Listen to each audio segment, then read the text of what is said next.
అదే RTV app వార్తల్ని క్షణాల్లో చదివే అవకాశం ఉంటుంది. ఒక న్యూస్ పేపర్, ఒక టెలివిజన్ ఛానల్ మీ చేతుల్లో ఎప్పుడూ ఉంటాయి. కొన్ని సంవత్సరాల క్రితం నిర్మించినటువంటి కూరగాయల మార్కెట్ను అప్పుడు ప్రజలు కూడా వ్యతిరేకించిన లెక్క చేయకుండా అప్పటి ఎమ్మెల్యే గారు రామలింగారెడ్డి గారు అప్పటి ప్రభుత్వము నిర్మించినటువంటి ఈ యొక్క లక్షలు వెచ్చించి నిర్మించిన ఈ యొక్క రైతు మార్కెట్ కనీసం ఉపయోగంలోకి వచ్చే పరిస్థితి లేదు.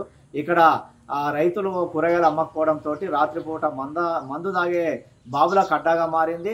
అసాంఘిక కార్యక్రమాలకు నిలయంగా మారుతూ ఉంది. ఇక్కడ ఎక్కడ చూసినా మందు బాటిళ్లను దర్శనమిస్తున్నటువంటి పరిస్థితి. వారితో పాటు కూరగాయలు అమ్మేటువంటి రైతులకు కానీ, కూరగాయలు అమ్మేటువంటి వ్యాపారస్తులకు కానీ, అధికారులు కానీ, ప్రభుత్వం కానీ, లేకపోతే పాలక వర్గం కానీ చైతన్యం కల్పించి కూరగాయలు ఇక్కడే అమ్మే విధంగా చర్యలు చేపట్టాలి. రెండవది, ఈ కూరగాయలు అమ్మేవారికి కానీ, కొనుగోలు చేసేవారికి కానీ మౌలిక వసతుల సౌకర్యాలు లేవు. ఇక్కడనే కనీసం బాత్రూమ్లు కానీ ఇతరత్ర సౌకర్యాలు లేక ఇబ్బందులకు గురవుతూ ఉన్నారు. అది కూడా ఒక కారణం. కాబట్టి బాత్రూమ్ల నిర్మాణం కోసం కూడా చర్యలు చేపట్టాలి. రైతులకు, ఈ కూరగాయలు అమ్మే వ్యాపారస్తులకు చైతన్యం కల్పించి ఇది ఉపయోగంలోకి తీసుకురావాలని చెప్పి కోరుతా ఉన్నాను.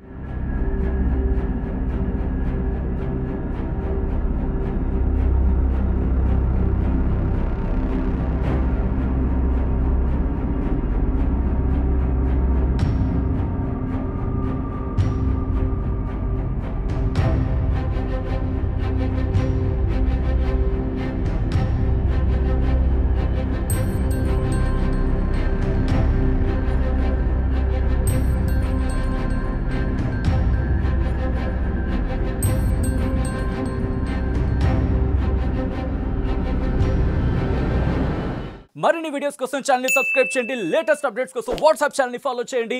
అండ్ లింక్ డిస్క్రిప్షన్ లో ఉంది.